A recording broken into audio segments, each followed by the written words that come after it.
हो चुके हैं और अगर आप मेरी आवाज सुन रहे हैं, मुझे देख रहे हैं, तो समझ लीजिए मैडम आ चुकी हैं। यही है वो मैम साहब जिनके बारे में तुम बात कर रहे थे। आज 16 महीने बाद पीएम मोदी और डोनाल्ड ट्रंप समझौते के टेबल पर एक बार फिर आमने सामने बैठे। 490 दिनों के बाद इस मुलाकात पर पूरी दुनिया टकटकी भैया सुना क्या लगाए बैठी थी।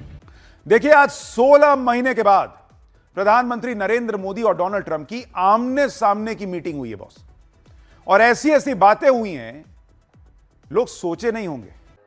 और इसलिए मैं कहता हूं 140 करोड़ देशवासी यही मेरा परिवार है। अंकल आपने सुना क्या?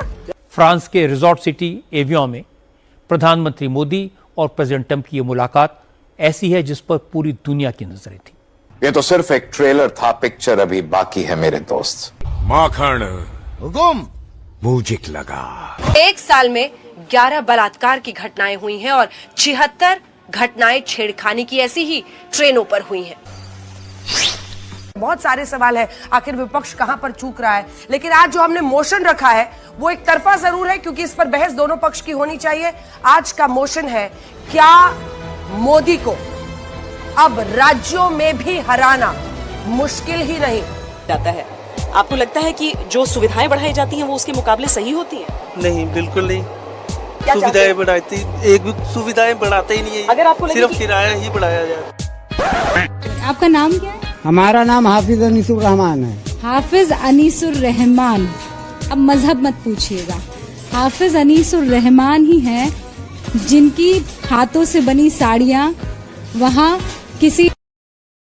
इस बीच लोग जिस एक चीज पर असर फौरन देखना चाहते थे वो थी महंगाई, लेकिन उसे काबू करने में मोदी जी बेअसर साबित हुए हैं। इस बीच बीते एक महीने रेल से सफर महंगा हो गया है।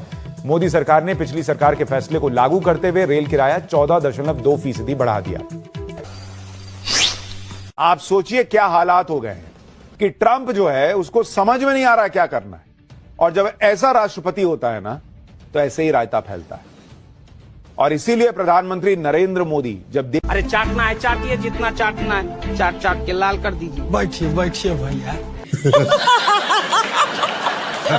Last one sir. जी जी जी जरूर। ओके, की बात कर रहे हैं, उत्तम प्रदेश आप बनाने की बात कर रहे हैं, मगर जिस व्यक्ति को आप वो जिम्मेदारी दे रहे हैं वो कह रहे हैं कि हिंदू युवा वाहिनी के जो वर्कर्स हैं वो मुसलमानों को हिंदुस्तान में रहने नहीं देंगे। ऐसे क्या बात है?